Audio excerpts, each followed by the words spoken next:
अदलिया में एजेंसीज की मुबैना मुदाखलत रोकने के लिए लाहौर हाई कोर्ट ने बड़ा कदम उठाया है। अदालती केसेस और फैसलों में सिविल और मिलिट्री एजेंसीज की मुदाखलत रोकने के लिए SOPs बनाए हैं। लाहौर हाई कोर्ट के जस्टिस शाहिद करीम की जानिब से वज़ीर आज़म ऑफिस को हुक्म दिया गया है कि PM ऑफिस, ISI और इंटेलिजेंस ब्यूरो समेत तमाम सिविल और मिलिट्री एजेंसीज को हिदायत जारी करें कि वो मुस्तक़बिल में आला अदलिया और मातहत अदलिया के किसी भी जज या उनके अमले को अप्रोच न करें।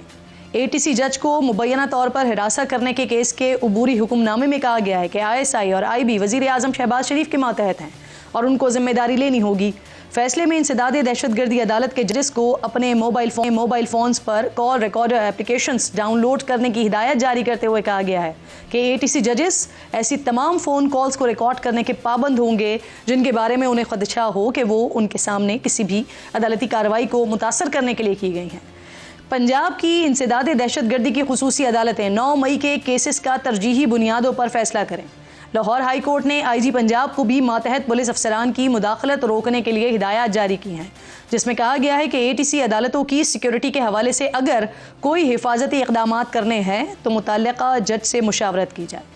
अदालत ने ATC जज सरगोदा और अदालती अमले को हिदायत की है कि वो तफ्तीश में मुकम्मल ताउन करें और तफ्तीशी ऑफिसर तफ्तीश की वीडियो रिकॉर्ड करके हाई कोर्ट को फराहम करे। अदालत ने हिना हफीजुल्लाह को अदालती मावन मुकर्रर करते हुए मुतल्लिक़ा हुक्काम को 8 जुलाई तक अमल दरामद रिपोर्ट जमा करवाने का हुक्म भी दे दिया है।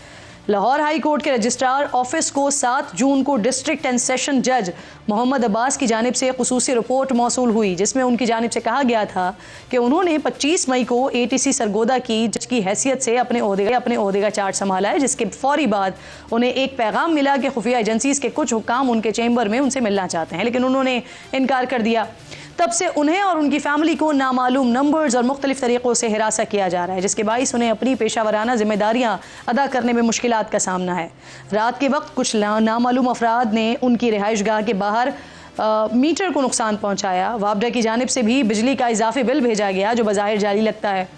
इस शिकायत के बाद पुलिस ने नामालूम मुल्ज़िमान के खिलाफ अपनी मुद्दत में मुकदमा भी दर्ज किया था, लेकिन अब तक कोई गिरफ्तारी अमल में नहीं आ सकी। एक और अहम इजाफी note supreme court of Pakistan से सामने आया है। सूस नशिस्तों के केस में जस्टिस अथर मिनुल्लाह ने अपने इजाफी नोट में कहा है कि इलेक्शन कमीशन ने सुप्रीम कोर्ट के इंट्रा पार्टी इलेक्शन फैसले की गलत तशरीह की है। बदी नज़र में सुप्रीम कोर्ट का फैसला किसी जमात को नाअहल करार देने के लिए नहीं था। अदालती फैसले की गलत तशरीह से एक बड़ी सियासी जमात को इंतखाबी अमल से निकाल दिया गया। इलेक्शन के दौरान, उससे पहले और बाद में किया गया क्या क्या शिकायत थी, इलेक्शन कमीशन मुकम्मल रिकॉर्ड फराहम करे। इलेक्शन कमीशन मुतमईन करे कि आम इंतखाबात में इलेक्शन कमीशन ने तमाम सियासी जमातों को यकसा मौक़े फराहम करके अपनी अपनी आइनी जिम्मेदारी पूरी की है। तहरीरी तौर पर बताया जाए कि PTI को बतौर सियासी जमात इंतखाबी अमल से बाहर रखना कानूनी अमल था। मखसूस नशिस्तों का केस सिर्फ नशिस्तों का नहीं बल्कि असल स्टेक होल्डर्स यानी अवाम के बुनियादी आइनी हुकूक का केस है। मखसूस नशिस्तों का फैसला अकेले में महकी नुक्ते निकाल कर नहीं किया जा सकता। मखसूस नशिस्तों का फैसला 8 फरवरी के तमाम इंतखाबात के तनाजुर में किया जा सकता है। इजाफी नोट में यह भी कहा गया है कि इंतखाबात में धांधली की दरखास्तों को भी इसी मखसूस नशिस्तों के केस के साथ सुना जाए। अगर ऐसा हो जाता है तो यकीनी तौर पर इसका मुल्क के सियासी हालात पर काफ़ी गहरा असर पड़ सकता है। इस नोट के बाद हुकूमत क्या सोचती है, लाहौर हाई कोर्ट के आज के हुक्मनामे के बाद हुकूमत क्या करने जा रही है, इस तमाम सूरत हाल पर बात करने के लिए राना एहसान अफजल साहब प्रोग्राम में मुझे ज्वाइन करेंगे, लेकिन एक ब्रेक के बाद।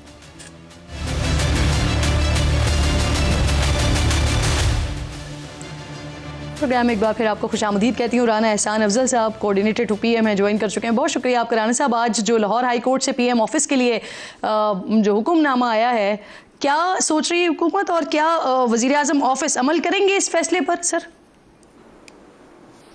बिस्मिल्लाहिर्रहमानिर्रहीम। देखिए, सबसे पहले तो जो वो कंप्लेनेंट थे, जो ATC के एक जज थे, उन्होंने यहाँ तक कंप्लेंट की कि मुझे जो बिजली का बिल अजाफी आया है वो मुझे लगता है कि ये भी शायद एजेंसियों का काम है और उनका कोई मीटर ख़राब हो गया कि वो भी शायद एजेंसियों ने किया है। तो ये बड़ा एक अजीब सा मामला है जिसके ऊपर अब लाहौर हाई कोर्ट ने जो है इसके ऊपर जिस तरह की इंस्ट्रक्शंस निकाली हैं, तो मेरे ख़्याल से ये इंस्ट्रक्शंस भी जो हैं इससे बज़ाहिर ऐसे ना, या तो कोई ऐसी इंस्ट्रक्शंस निकाली हों कि उस इंसिडेंट पे कोई इंक्वायरी की होती, लोगों को तलब किया होता और लोगों को तलब करने के बाद, इंक्वायरी कंडक्ट करने के बाद पता लगता, ये कंफर्म होता कि वाकई ही ये जो इल्ज़ामात हैं ये सच्चे हैं, और जो उनके बिजली के बिल आए उनका इजाफा भी एजेंसियों ने किया, और अगर मीटर टूटा तो वो भी, उसके पीछे भी वो शामिल है, तो फिर ये मीनिंगफुल होता। लेकिन अब तो अगर उन्होंने जो है यानी जो हुक्म आया है लाहौर हाई कोर्ट से, पीएम ऑफिस उस पर अमल नहीं करेगा, नहीं करवाएगा?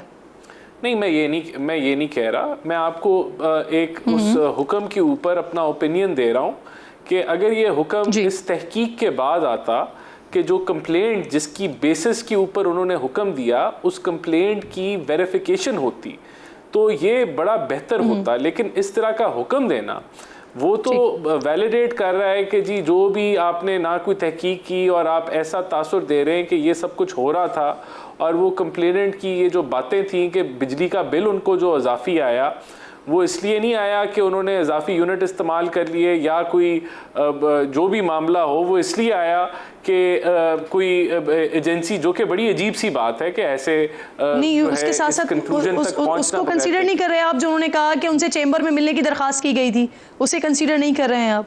देखें, रिश्तेदारों को धमकियां आई, फैमिलीज को हिरासा किया गया।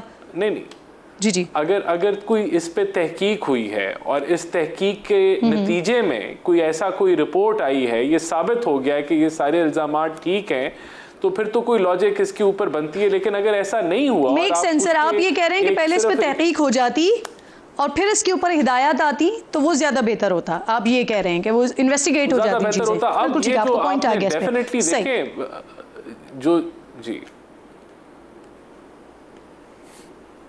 ठीक। अच्छा सर, ये बताइए, ये पीटीआई की मखसूस नशिस्तों के केस में आज जस्टिस अतर मिनुल्लाह साहब का इजाफी नोट आया है सामने, और वो ये कह रहे हैं कि इलेक्शन कमीशन ने सुप्रीम कोर्ट के इंट्रा पार्टी इलेक्शन केस के फैसले की गलत तशरीह की है।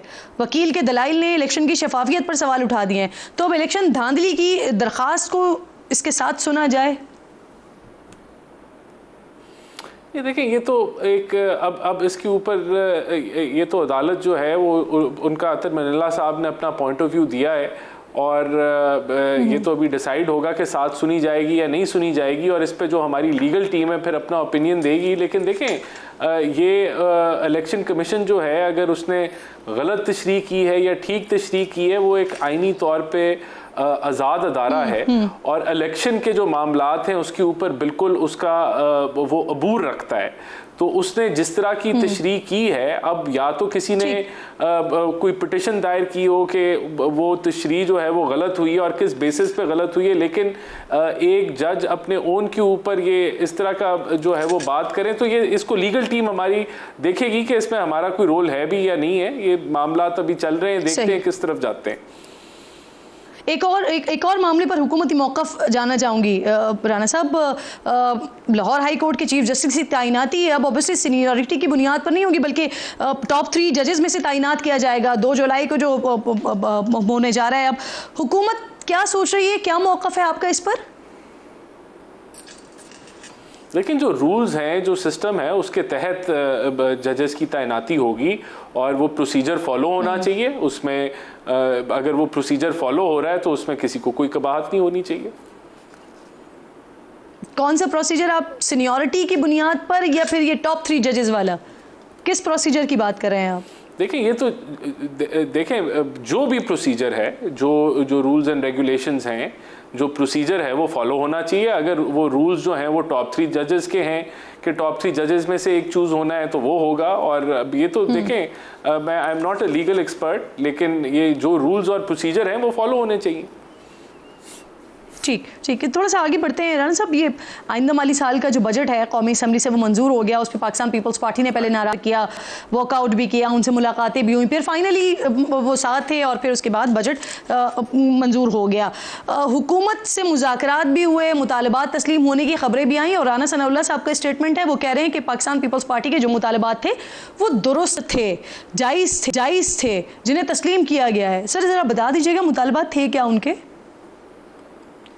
देखिए, बेसिकली उनके जो मुतालबात थे वो PSDP के हवाले से थे, और जो PHDP का जो डेवलपमेंट फंड था उसके अंदर खान साहब के दौर से सिंध के कुछ ऐसे प्रोजेक्ट्स थे जिन पे कमिटमेंट हुई थी खान साहब, और वही फिर PDM का जब दौर आया तो उस पर शहबाज शरीफ साहब ने कमिट किया कि वो उनको फंड करेंगे, फाइनेंस करेंगे।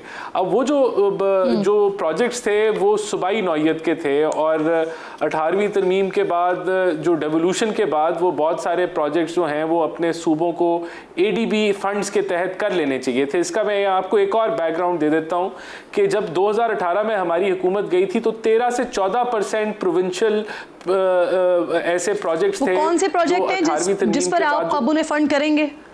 मिसाल के तौर पे K4 का प्रोजेक्ट है, पानी वाला जो है वो उसका हिस्सा है कि उसको हमने फाइनेंस, उसको 50% जो है वो वफाक ने भी करना है और 50% सूबे ने भी करना है फाइनेंस, तो मिलके को फाइनेंसिंग है उसके अंदर।